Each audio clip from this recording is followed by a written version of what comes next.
This is Guideposts with Dr. Tim Stauffer, a podcast where Tim and his friends engage in purposeful conversation about identity, parenting, culture, faith, and more. Tim Stauffer is a professor of counseling and a licensed clinical counselor. My name is Sam Mayung, and I'm Tim's friend.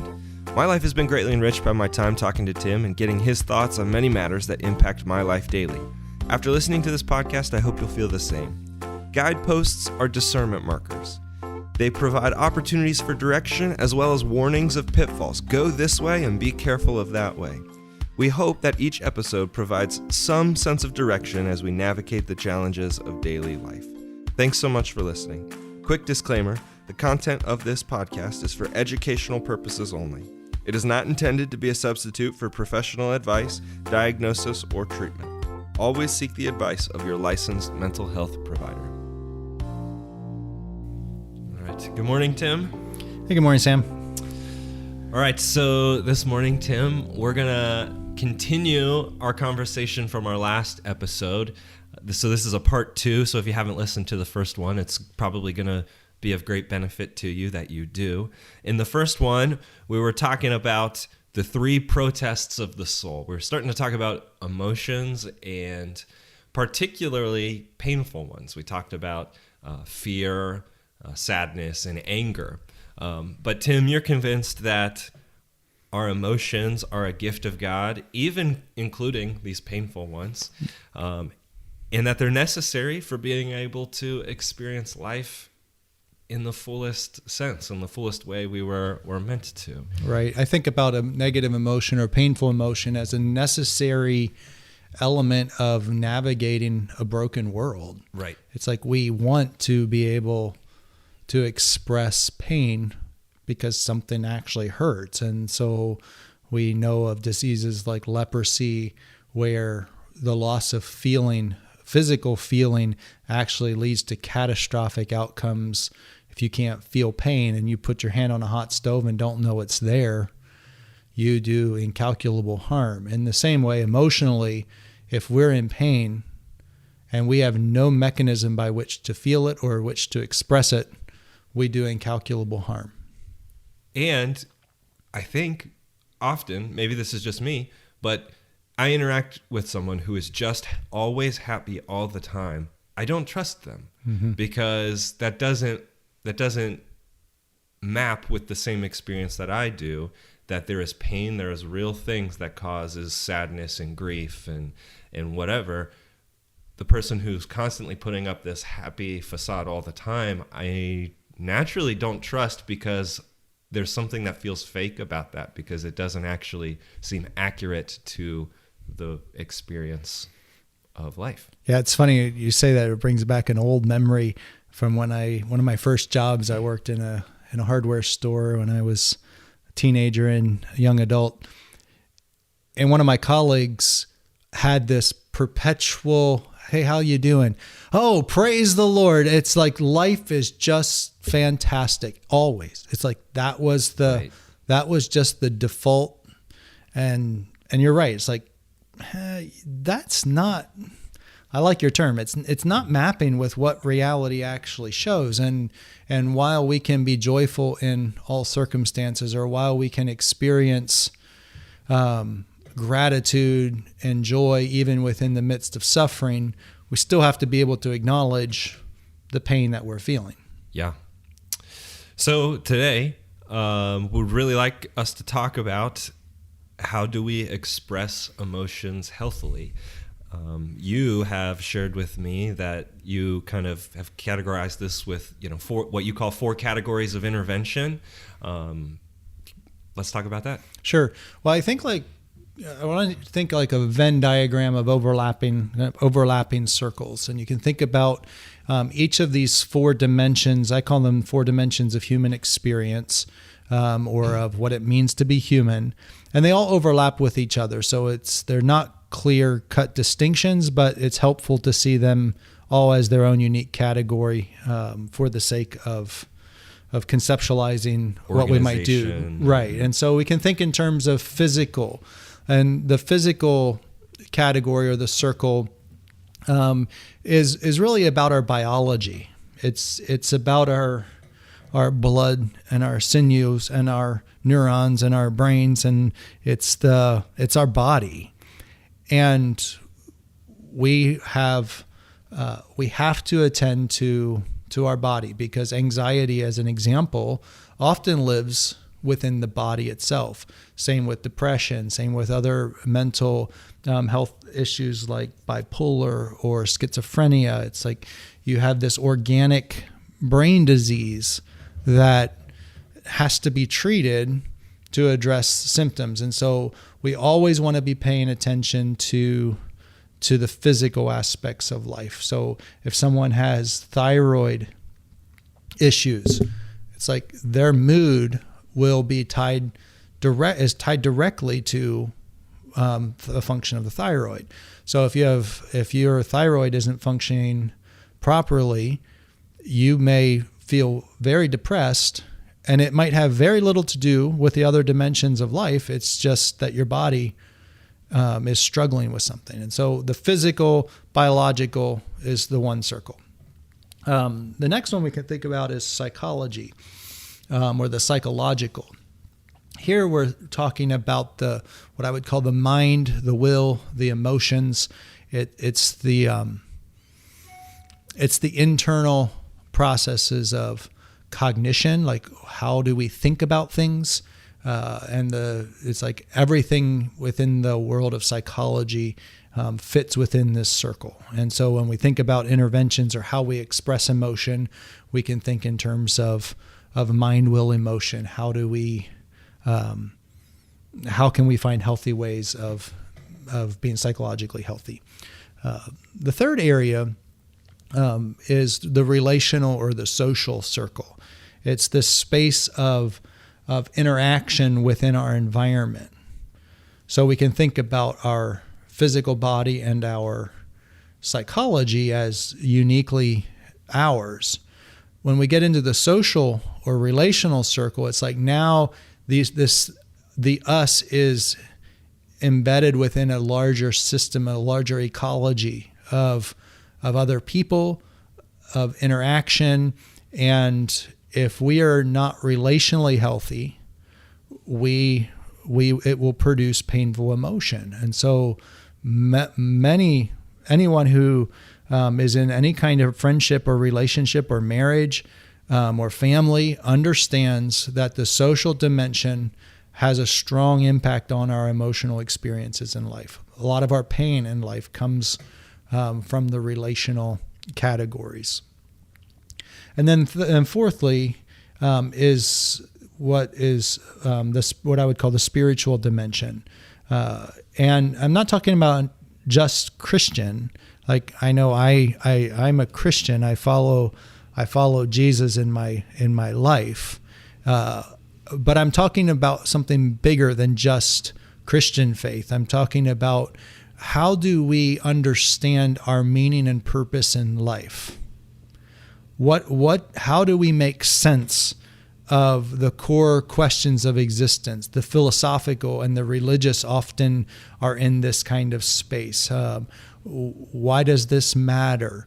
Is nihilism better or worse than any kind of other way of organizing our thinking? It's like this is a place of deep, the deep grasp down into why am I here? Who am I really? Right. And so our emotion and our painful emotion can have impact in that, can be impacted by that space as well. Sure. And so if we think of all those four areas as overlapping, when we talk about, okay, what can we do with our emotion? We can think in terms of, you know what, there are physical behaviors we could engage in with our body. We could do something. Well, that's going to overlap with some psychology. It might overlap socially. It might overlap spiritually. And so there's this space in the middle where it's not like it's a clean, this is a physical intervention, this is a spiritual one, this is a psychological one. They're usually almost always overlapping with one another. And so if I'm really feeling inadequate, I may go for a walk and go down to the bike trail and listen to some music, and go for a walk. Well, what am I doing? Well, I'm engaging physically. I'm also engaging spiritually, because I'm able to pray. I'm able to think. I'm able to process how I'm making sense of life. But it's also psychological, and if I do it with a friend, it's also social. And so almost all of the things that we do with emotion, or to help us deal with painful emotion, may have overlap within each of these 4 categories. Personally, I find it helpful to think in terms of, what is it that I'm really needing right now? Is it my thinking that really needs to be challenged? Well, that's a psychological process. And I might tap into my spiritual life. I might tap into my relational life to help me with my psychological process. And so our conversations help us, because we're able to engage our thinking together. So it's like we can bring our psychology, we can bring our social relationship, we can bring our shared faith and our spirituality to bear, and the very fact that we're sitting here talking, we're engaging our bodies in the process. So all of these things work together in a meaningful way. Does that make sense? Yeah, it does. I actually was when you were talking in the overlappingness of these things, I was thinking of a Charles Spurgeon quote, where he says, "A mouthful of sea air or a stiff walk in the wind's face would not give grace to the soul, but it would yield oxygen to the body, which is next best." So like his recognition that, oxygen from my body helps me. It's good for me, and I think, if I'm remembering correctly, this quote is in the midst of, especially if you're experiencing, spiritual, blandness or darkness and, depression or something like that. He's, anyway, I think that's a cool quote of this overlapping thing. That's beautiful. Yeah. So let me tell you a little story about emotion and how learning to express emotion is meaningful. In the previous episode, I talked a little bit about my experience of coming to terms with emotion in grad school and being like, okay, God, teach me to feel around the entirety of this wheel of emotion. I am confident that emotion is this gift from God, but I have some work to do, and I want to grow. So early in my experience with this, I came across this concept called a feeling exercise. And it's in essence where you say something along the lines of, I feel blank, and you insert an emotional word. And I like that as a starting point, because it's taking ownership of what I feel. It's my feeling. It's not you make me feel angry or you make me feel inadequate. It's that I fill in the blanks. It's that I feel inadequate. And then I go on to describe the circumstances that are eliciting that emotion. And that's a powerful way of using language to take ownership of what we feel. I don't want to give you my emotional world. I don't want to give control of my emotional world to others. It's mine. It's my emotion, and I'm responsible for it. It's mine. The way I think, the way I interpret life experiences, those are the kinds of things that are producing the emotion that I have.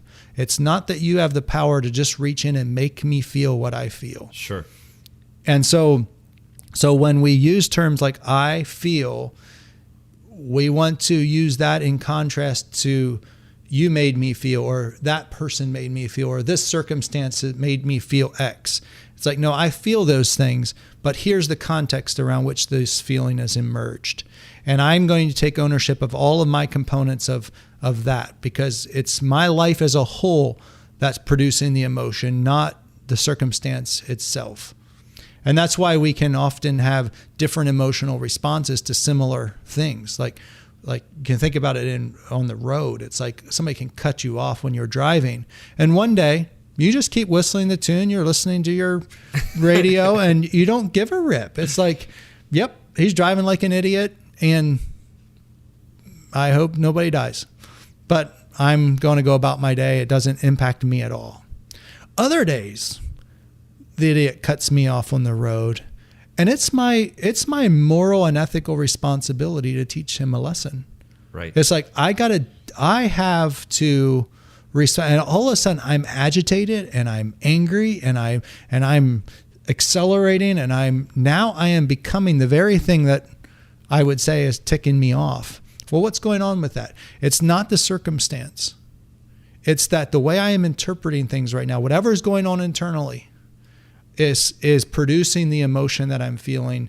The driver on the road is just simply the context from which that is emerged. Yeah. And so depending on what's going on internally for me is going to make a difference in how I feel. What is a good way of identifying the situation that's eliciting the emotion? So because I think oftentimes you're just, I get angry, but I'm like, why did I get so angry, today? Whereas normally I don't. So what's a good question to ask to help identify why today? Sure. That's a good question. I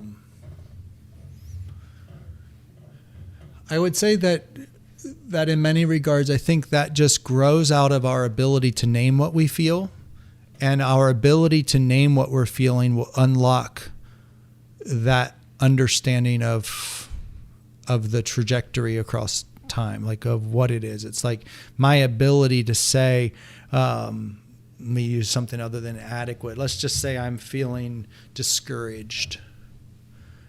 And I can say, man, I feel discouraged. But my ability to name my discouragement will likely give me insight into how this feeling has come about. If I don't know how to name it, I won't be paying attention to any of the contextual clues that would lead me to understand that it is discouragement that I'm feeling. Because many people might feel discouraged and then they just go home and kick the cat or yell at their kids. And they don't understand what they're feeling. They just think their kids did something or the cat did something. And it's like the kids didn't do anything wrong. They're just playing with their toys like normal. And there's toys on the floor when I get home no matter what. What is it about today? Well, if I am able to identify that I feel discouraged, I will be automatically connecting that discouragement to what's eliciting it. So if I was at work and I lost a contract and I'm like, dang, that's going to really hurt my performance review. Or, you know what, I'm not going to make my quotas for this month, and that's going to cost me in my bonus check. And I was counting on that. And man, I feel like a failure. Well, if I'm not aware of any of that process internally, and I'm just pissed and I'm angry and I come home and I'm grumpy, I probably won't understand why. But if I'm able to name it, it will almost automatically be opening up all the context clues, the awareness in the process. So I'm not certain there's like something that you do per se.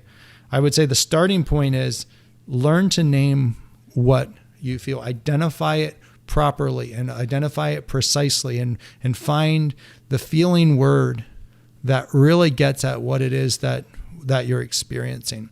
So back to this story. When I started this kind of feeling exercise, I said to my wife, and I talked about it, and we said, well, we're going to start a tradition. When we go to bed every night, we're going to start asking this particular question of how are you feeling, or what did you feel today? And we're going to follow this kind of script of I feel blank, and then describe what happened. And I remember asking LaRonda one night, how are you feeling today? And she said, you know what, I felt really successful today. And I said, well, what was it that led to that kind of feeling? She said, well, the kids listen to me better than they sometimes do. And I said, cool. And so then this next step in feeling exercise is I remember first feeling this emotion when, and then recall the earliest memory of that particular emotion that you have. So in this story, my wife is saying, I felt successful because the kids listened to me better than they normally do. And I said, well, tell me when do you first remember feeling an emotion like that? Like, what was the earliest story? And what this does is it begins to build continuity across time with our emotional world. We can begin to see that what I feel today has a history. Like, I have other experiences of these kinds of feelings. And we can do this with the positive emotion, like feeling successful. We could also do it with the painful emotions of life. If I'm feeling inadequate and I say, when's your earliest memory of feeling inadequate? And I say, you know what, man, when I was 7, I remember getting a bad grade from a teacher and the teacher really pushing me hard and was not very gracious with me. And I just remember feeling like I suck and I don't, it's like that. Now I have a thread that goes back across my life, and I can begin to see that my emotional world has continuity and has connections across time. So I asked my wife, I feel successful. I said, when did you first feel that? And she said, oh, I was a young girl, and I remember feeling successful when I sold a pail of wild blueberries to my neighbor for $20. And all of a sudden I'm like, I don't know anything about wild blueberries. My wife grew up in rural Canada, way up in the north. And the closest thing I have is a little kid's book that I remember called Blueberries for Sal, where she's out picking blueberries and a bear comes along. And that's the only picture I don't know anything about how blueberries grow. And I know they're good because I've eaten them, but I don't know anything about them. And so I said, well, tell me about picking wild blueberries. And that led to maybe a 20-minute conversation about one of her favorite childhood memories. And it was meaningful. I learned something about her and her life. And that's one of what I would say is one of the positive benefits of having healthy emotional connection is we connected in that moment emotionally. And what it did was it led to a meaningful conversation about something important. Is it life-changing? Is it super significant? Well, not technically, but is it significant relationally? Absolutely. It's massive. It's like that's precisely what we want in relationships. We want people to connect with us. We want people to connect with what we feel and the context of what we feel and how how it connects to our experiences in the world and in our life. And so if I can connect with her feeling successful, I now have connected from this moment in time the whole way back to her childhood memory. And now I get to experience and be, in essence, present across this time frame. It's like I am a meaningfully connected person that now I understand something more deeply about this person. We all want that from our significant others. We want that from our friends. We want that from our intimate partners. We want that from the people who love us. And this is why emotional health is so critical. It's like we want to build that kind of emotional connection. Now, we also want to be able to do that with the painful emotion. And that's where it gets a bit more challenging because we have to actually engage pain then. Yeah. And pain hurts me, and I'd rather not do that. So tell me what you're thinking. Yeah, that was kind of a soapbox long monologue. No, that's a fascinating idea that in connecting and especially in sharing stories, you are present across a time frame. It's like you weren't actually there when she was picking blueberries, but for you to connect with her now in the present moment and in the emotions that elicit the same feelings, you somehow are present now and you're connected together through that. That's a pretty cool thought. It is a deep concept because it's like we are now engaging meaningfully, and I am honoring her life. I am honoring what's important in her life. Yeah. And so if it was a painful memory, so let's say someone is dealing with some severe abuse that they've experienced as a child. If I can emotionally connect with the pain, if I can emotionally connect with the growth from that, if I can emotionally connect with what that's like across time, that person's going to feel connected to and is going to feel safer and is going to feel a sense of, I can count on you. There's this depth and richness within both painful connections as well as the positive ones. And that helps, because Tim Keller talks about pretty much two of the biggest needs people experience are the need to be known and the need to be loved. Mm-hmm. But for that to actually happen, you have to be fully known, mm-hmm. the good and the bad. Mm-hmm.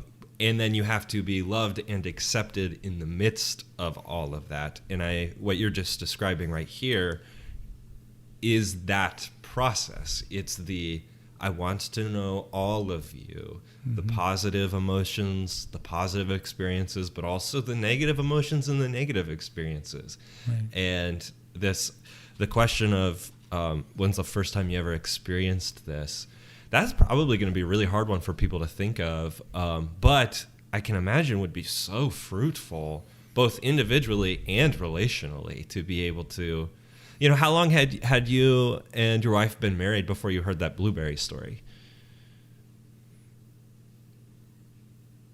Probably about 10, 12 years. Yeah.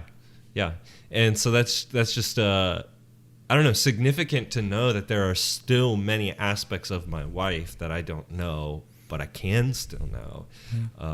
And, vice versa. Right. And I think that's relationally or in marriage, it's we begin to get so caught up in the what I would call the trivial, maybe not trivial isn't the right word. I don't mean trivial as in unimportant. Mundane maybe is a better word. The mundane aspects of life of got to wash the dishes and do the laundry. We got to get off to work. We got to pay the bills. And in the middle of all that, we lose touch with the deeper sense of what's this mean to the other person. And we come to think that we already kind of know everything about the other person. There's nothing new to discover. And the way relationships can continue to thrive and grow is when we have a constant sense there's something about you that is undiscovered. And I'm interested. I'm curious. I would like to know. And that's what courting and dating often produce is this supercharged interest of you're attractive to me. Yeah. And I want to know you. And so nothing is boring.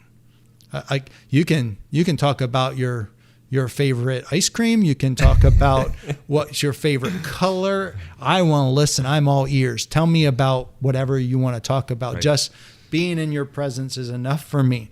Yeah. And so, but then marriage comes and the mundaneness of life kicks in and the struggles. How was work today? Fine. Same old same. And how so are the kids? Same old same. You got it. And so if we want to enrich relationally, we're going to have to build emotional connection.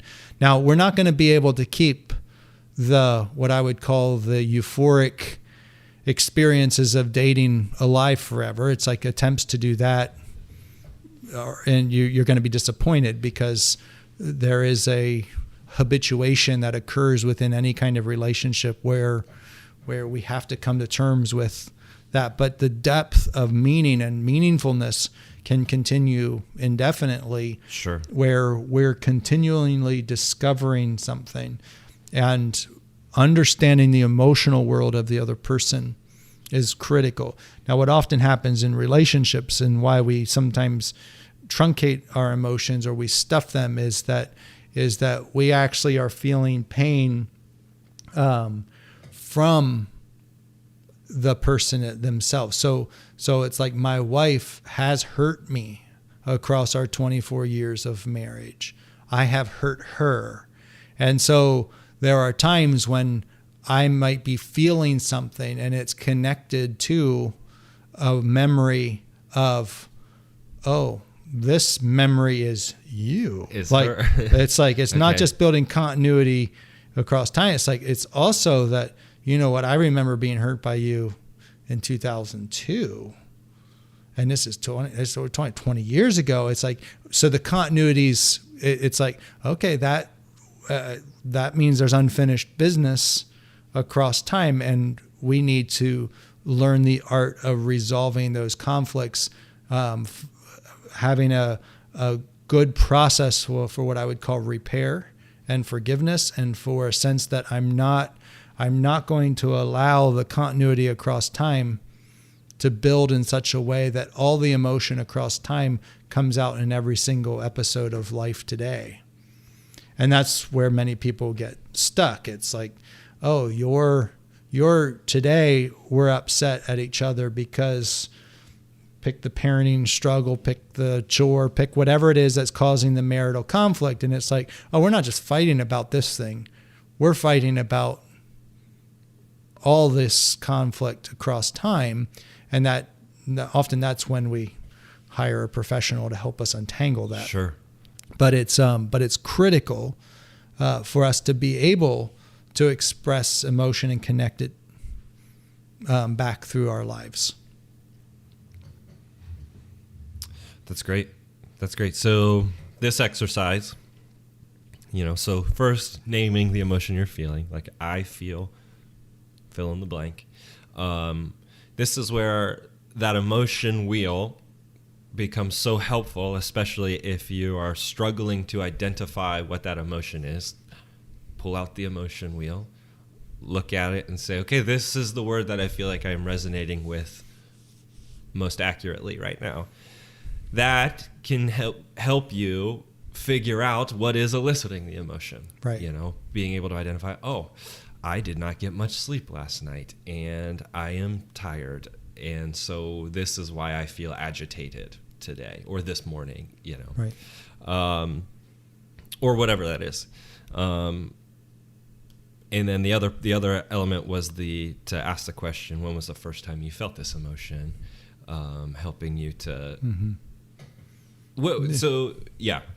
I'd say we want to build continuity across time. Building continuity so like across time, yeah. You don't want to become legalistic about the first time you felt it. It's like, that's Sure. not the point, but we do want to stretch back across time and say, okay, what's an early memory of that particular emotion? It might not be the first one. It doesn't matter. It's like, well, let's go back as far as we can. Let's find other examples in life where I have felt this emotion.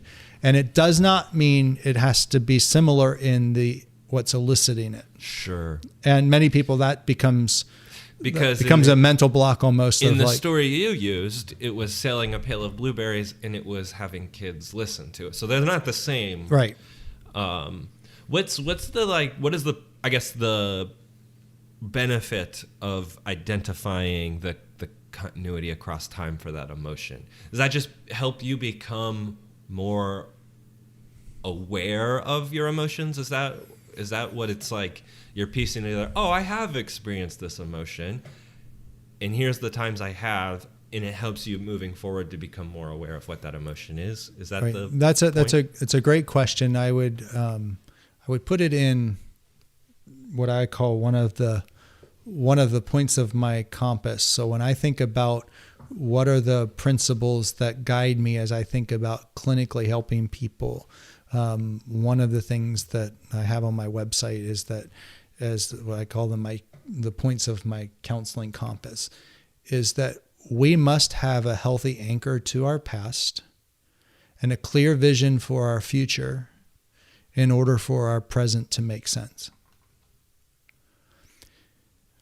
So many people minimize the past and say, I don't want to talk about the past. The past is the past. It's not.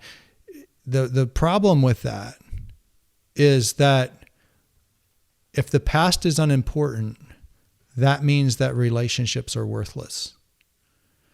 because the only reason my relationship with you matters is because it has a history.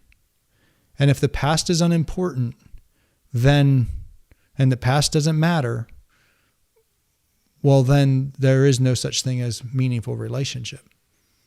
And precisely that's what actually happens. If you ignore the past, or you just quadrant it off and be like, I'm not going to engage the past, the present won't make any sense. The future will be very cloudy. Your relationships will be in disarray because your past is critical for relationship. So when people say things like, you know what, it's in the past, we're not going to rehash anything from the past. That's just, it is what it is.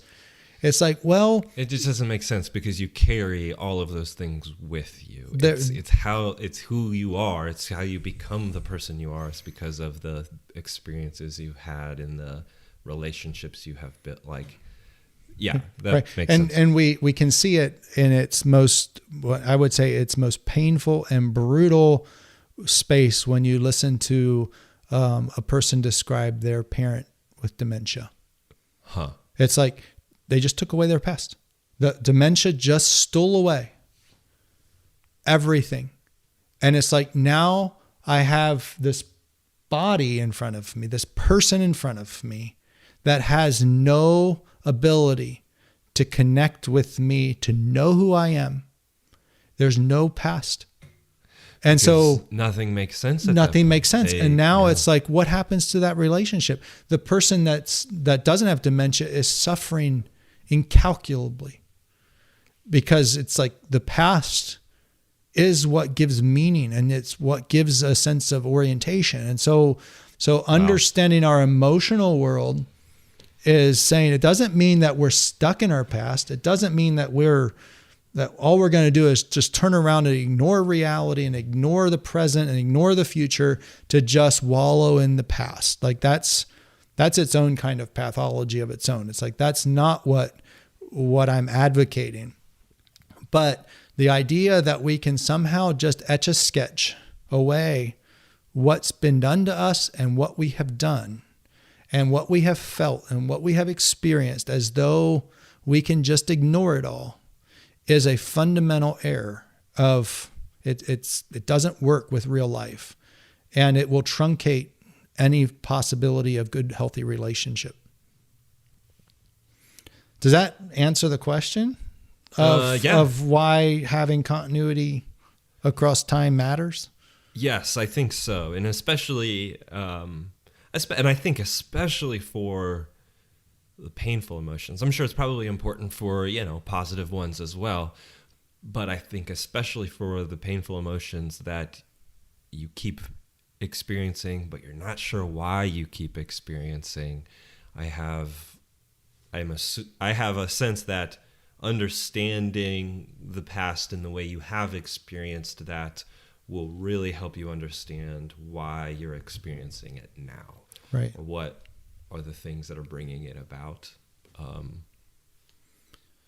Right. And we shouldn't make the assumption that because we're building continuity to the past, as though we will continue in the present to feel everything is with the same amount of pain as we have when it occurred. So people who having endured trauma or maybe grappling with PTSD, it's like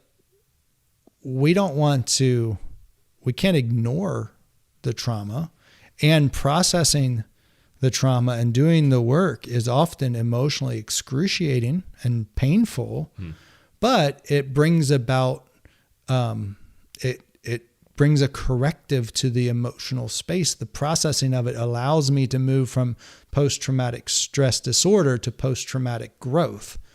And so we aren't losing touch with our trauma. It's just that now our trauma is taking on a different impact. It's like it's not disordering me anymore. I'm actually have growth from it. And you know what? I'm able to do today something I could have never done before because of the healing and the growth that I've had. But we maintain the continuity across time. And many people try hard to just box it off. And then they wonder, why is my relationships a mess? Why can't I have depth of connection? And it's like, well, you just closed yourself off emotionally. That makes a lot of sense. So where does that leave us, Sam? Like, does that, is there additional questions? So you wanted to ask? That's a helpful exercise.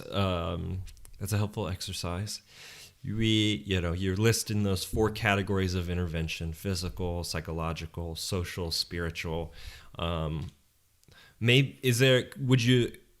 Would this be a thing? Could you give me a couple bullets in each of those categories of, here are some things you could do, or here are some identifiers of like, hey, yeah, this might be a little off in each of those categories, and here's how you could maybe readjust them. Does that make sense? So like, sure. Like the physical one, you said like go for a walk. Like it is good for the body to have oxygen and exercise, you know, especially when you're talking about we have biology, we have brain, we have neurons, you know, we have chemicals like dopamine that our body naturally produces that helps us feel good. And when you're not exercising, you're not experiencing those things. And so it makes sense that if you only watch TV and you sit on the couch and, you know, and then you interact in behaviors that like our phones that create dopamine, but in a really unhealthy way. I'm not incredibly knowledgeable of how that works, but I know that it's a real thing, and like addiction to technology and pornography are very linked to the chemistry in our brain. So I don't know. Doesn't my question make sense? Yes, it sure does. So those 4 categories, maybe some helpful things here's some things you can make sure you're kind of doing to remain emotionally healthy in those categories. Right. So let's think in terms of the physical first. So certainly there are a few key aspects that have to be attended to as kind of like the first spot of intervention: sleep, nutrition, exercise. Those 3, and even exercise like movement, like getting your body moving.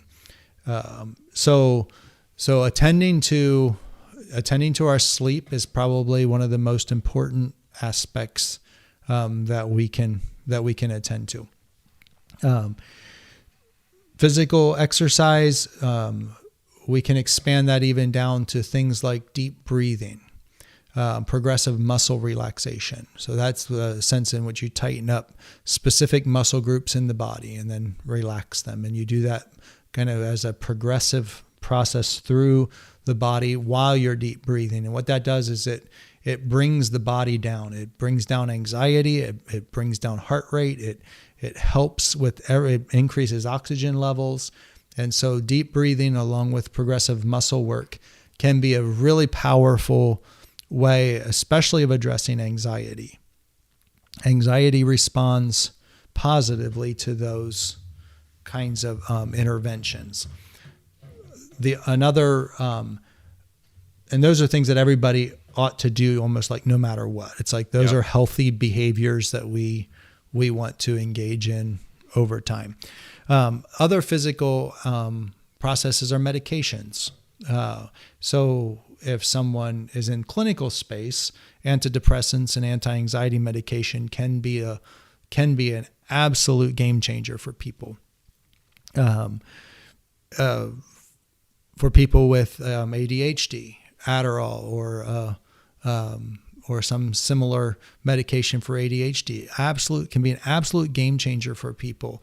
And many people underestimate the element of the impact of medication. And so medications can be helpful. And I'm not somebody who just says let's just throw pills at people and try it. But sure. there are one of my friends and colleagues talks about medication as a gift of common grace. And I think he's right. It's like medications are a form of common grace. They're not for everybody and for everything. It's like some people respond great to them, some people don't. And you have to work with your doctor in determining that. But certainly that's a intervention in clinical space of using medication.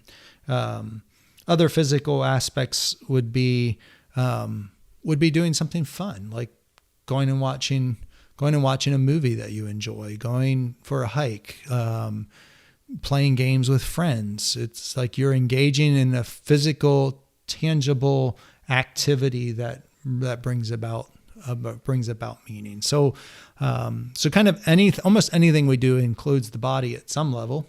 Right. But attending to our physical health is certainly a good way to think about that category. Psychologically, in the psychological category, I think one of them is naming our emotion, being able to learn the vocabulary of emotion. Differentiating a thought from an emotion is important. You will hear people sometimes say, I feel like you don't like me. And it's like, oh, no, you don't feel that. That's not a feeling. That's a thought. It would be like saying, I don't think you like me, and I feel really inferior because of that. It's like the thought is that you don't like me. The feeling is whatever that elicits. Yes. And many people confuse the language. And I have clinically already been like worked with people saying, I want you to catch every single time you say something like, I feel, and then fill in that blank. If it's not an emotional word, it's a misuse of language. Yes. Because we're not feeling, well, I don't feel like our political system is in chaos. I think that. It's not a feeling that I have. I don't feel like my car is going to break down soon. I think that it has these issues. Yes. And so I feel anxious because will this car get me where I want it to go, or will it cost me a lot of money? I feel anxious about that. In the importance of that, differentiating and accurately using language is because it enables us to more effectively engage with other people. Like would you say that's absolutely? I would say it also helps us to more effectively engage with ourselves. Right. It's like we are in essence are telling ourselves the truth. It's yes, and I think that's what I'm processing but not articulating well. Is like you are identifying what is actually true. You are finding the truth. Right. And so many people get stuck when they will say things like, I feel like you don't like me. Well, that's not a feeling. And if you try to stick in the feeling space, you will be constantly disappointed because you can never bring correction to that. If I say, I don't think that you like me and I feel sad about that, now in relationship, I could deal with my behaviors that elicit that feeling. But if all I'm trying to do is make you not feel what you're feeling, I will be like, it's like a crapshoot. I don't know. I don't. Yeah. And the fact that you still feel it, there's no resolution in that. But if I say, when you're dismissive of me, I feel sad, and I don't think it doesn't communicate to me that you like me very much when you do that. Well, now I can correct my behavior relationally because I can say, oh, that's helpful for me to know. It's helpful for me to know my behavior is impacting you. I'm not making you feel anything. You're feeling what you feel, but I want to adjust my behavior so that you have a different experience in life. Yeah. And so those are all psychological kinds of processes where we are changing the narratives internally, where we're naming things properly, where we're differentiating between a thought and a feeling, and we're using language precisely in a way that helps us. And those are psychological processes of how we deal with our thinking, how we deal with our emotions, how we identify our needs to be able to say, this is my core This is one of my core needs in life. I need affirmation from people. That's important to me. And so if I know that, if you come and say, hey, Tim, I really am feeling discouraged and I could use an affirming word. And it's like, okay, great. Now I can express to you some form of affection or affirmation that says, hey, you are meaningful to me, and let me remind you of that because I'm happy to, because you matter to me. But if I let it be in that thought confusion space, how do I know? I won't know that unless you tell me. So that's the psychological space. Then the relational is, can I bring that into relationship? So can I now have conversations with people that are meaningful? Can I share in a reciprocal fashion? And healthy relationships are always reciprocal. There's doesn't mean they're equal necessarily.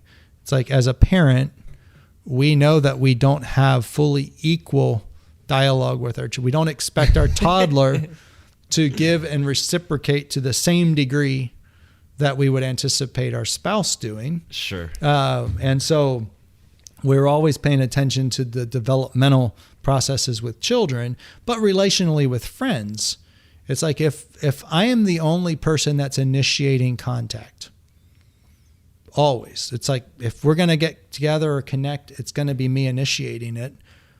Well, that relationally is going to create pain. And so I'm either going to need to address that socially or relationally, and that's where conversation becomes important. I think other ways of socially engaging is just having conversations about what we feel. And I think for many of us men, we need more spaces where we can engage in conversation without trying to problem solve the emotion, where we can talk about what we feel, and I don't need you to solve it for me. I don't need you to tell me I shouldn't feel it. I don't need you to tell me how I can do something differently so I stop feeling it. It's like men land up doing. Men need to learn that we can listen to and connect with the emotion of another person without fixing anything. And many spouses would be really grateful if we learned that. like many women experience their husbands as simply trying to fix their emotional experiences, and it's like that is not necessary or helpful. It's like we want to learn to connect emotionally, not fix emotions. Have you ever seen the YouTube video where I think it's called "It's Not About the Nail"? I was just thinking that. Yes. Oh my goodness. It's funny. So funny and so masterful. And when he finally just gives up, he's just like, it just sounds so hard.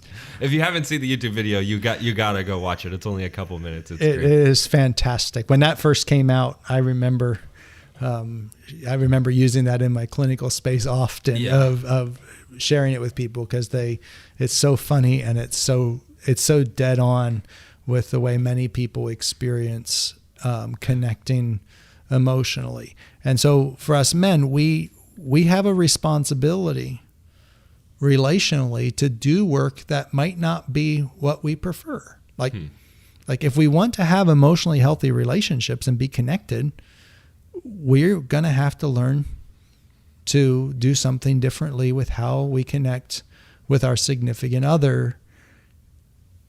And we need to learn how to do that differently oftentimes with one another as well. It's like there's an element of the emotional rules that many of us have had for men simply are not effective, and they do not bode well for healthy relationship. And so we have to learn how to manage that. So relationally, we find interventions, we get together, we talk, we play games together, we have fun together, we express what we feel, we joke together, we laugh, we play games, we engage socially and relationally.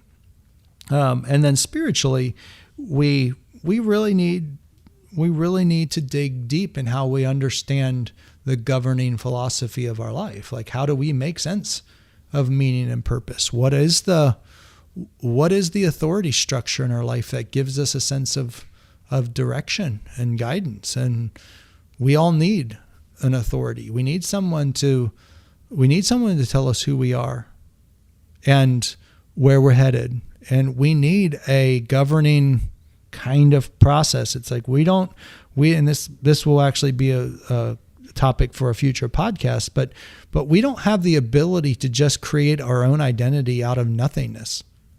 We have to build, identity gets built out of something bigger than us, giving us direction and guidance. And so spiritually, we in the emotional level is we bring what we feel to God. We bring what we're experiencing emotionally up against our philosophical, theological, spiritual sensibilities. How do I make meaning and purpose out of this? Well, I need to recognize that my emotional world is going to fit into that sense of how I make sense of the world. And that often means we engage socially and we talk about that with other people. We engage authors and we listen to other people.